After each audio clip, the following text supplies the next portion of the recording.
Moderate कौन सा है, मोर कौन सा, कैसे जज करेंगे? जज करने का कोई सिंपल सा तरीका इसमें लॉजिक नहीं है, ऐसा कुछ नहीं है।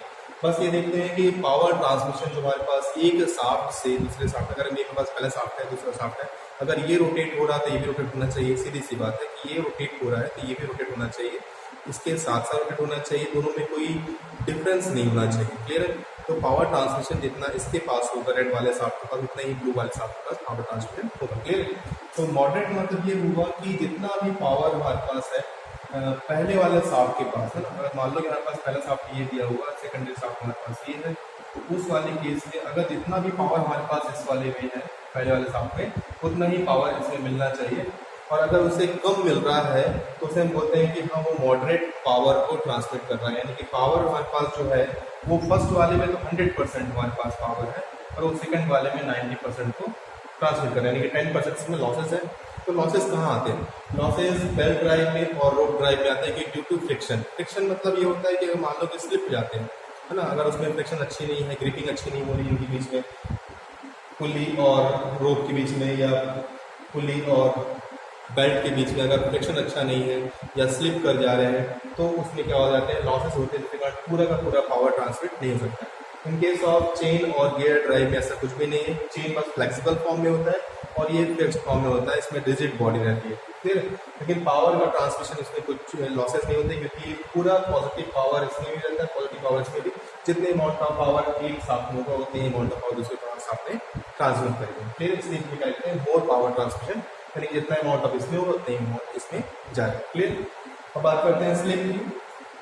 स्लिप की बात करते हैं तो इसमें हमारे पास जो स्लिप बहुत ज़्यादा होता है और ये भी हमारे पास स्लिप क्रिएट करता है, और इसमें हमारे पास केस नो स्लिप है कि कोई स्लिप इसमें है ही नहीं। क्लियर है? नो स्लिप, क्योंकि यहाँ पर ऐसा कोई इक्विपमेंट ही नहीं है जो यहाँ पर स्लिप क्रिएट करेगा। क्लियर है?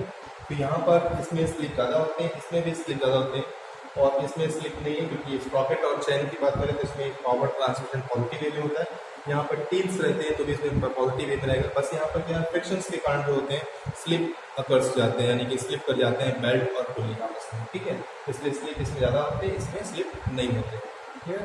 हम बात करते हैं स्पेस की। स्पेस कितना कंज्यूम करता है, तो ये हमारे पास, अगर मैं बेल्ट ड्राइव की बात करता हूँ तो बेल्ट ड्राइव भी ज़्यादा स्पेस लेता है। उसी तरीके से रोप ड्राइव भी हमारे पास है, वो भी मोर स्पेस लेता है। और अगर चेन ड्राइव की बात करो तो ये भी मोर स्पेस लेता है, more space as compare to belt और रोप से ये लेस लेता है। ठीक है? तो बेल्ट और रोप के रिस्पेक्ट में चेन ड्राइव का स्पेस थोड़ा सा कम होता है, लेकिन एज कंपेयर टू गियर ज़्यादा लेता है। ठीक है? और गियर जो है हमारे पास है वो सबसे कम लेस स्पेस लेता है, सबसे कम स्पेस लेता है। छोटे छोटे पार्टिकल्स की इसमें गियर बनाए जाते हैं जो पावर ट्रांसमिशन के लिए यूज़ करते हैं, तो छोटे छोटे मतलब कम स्पेस लेते हैं। ठीक है? तो ये ज़्यादा स्पेस लेते हैं, ये भी ज़्यादा स्पेस लेते हैं, ये थोड़ा सा स्पेस कम लेते हैं पर ज़्यादा भी लेता है। एज कम्पेयर टू अगर इसकी बात करेंगे तो चेन ड्राइव थोड़ा सा कम स्पेस लेता है, लेकिन अगर मैं गियर ड्राइव की बात करूँ तो सबसे कम स्पेस ये लेता है। ठीक है? अब बात करते हैं शाफ्ट डिस्टेंस की। शाफ्ट डिस्टेंस मतलब ये हुआ कि एक शाफ्ट से दूसरे शाफ्ट की दूरी। तो ये शाफ्ट पहला हमारे पास है, तो यहाँ से लेकर के यहाँ तक की जो डिस्टेंस है इसकी हम बात कर रहे हैं कि ये शाफ्ट से, पहले वाले शाफ्ट से दूसरे वाले शाफ्ट की दूरी कितनी होगी। क्लियर है? तो शाफ्ट डिस्टेंस के पेयर में बेल्ट और रोप ड्राइव में जो शाफ्ट का डिस्टेंस होता है वो ज़्यादा होता है। क्लियर है?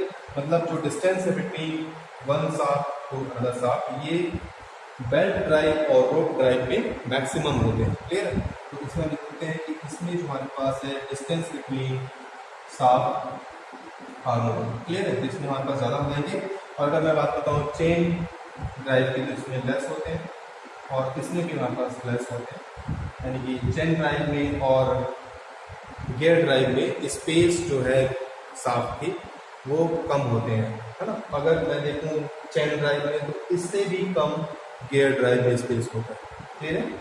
अब बात करते हैं वेलोसिटी रेशियो की। तो वेलोसिटी रेशियो में हम ये देखेंगे कि कितना कोई कांस्टेंट वेलोसिटी रेशियो प्रोवाइड कर रहा है कि नहीं कर रहा है। मतलब हम स्पीड की बात करते हैं कि कौन कितने स्पीड पर करते हैं, तो ये कभी भी कांस्टेंट नहीं होते हैं, not constant. Clear?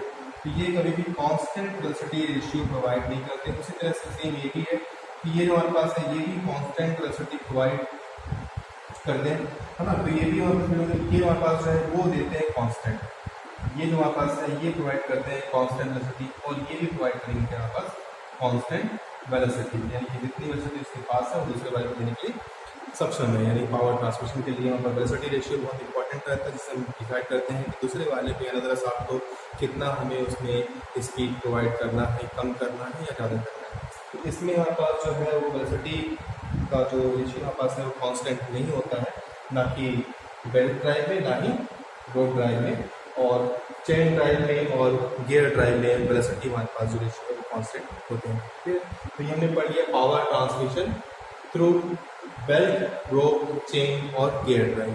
Okay, thank you.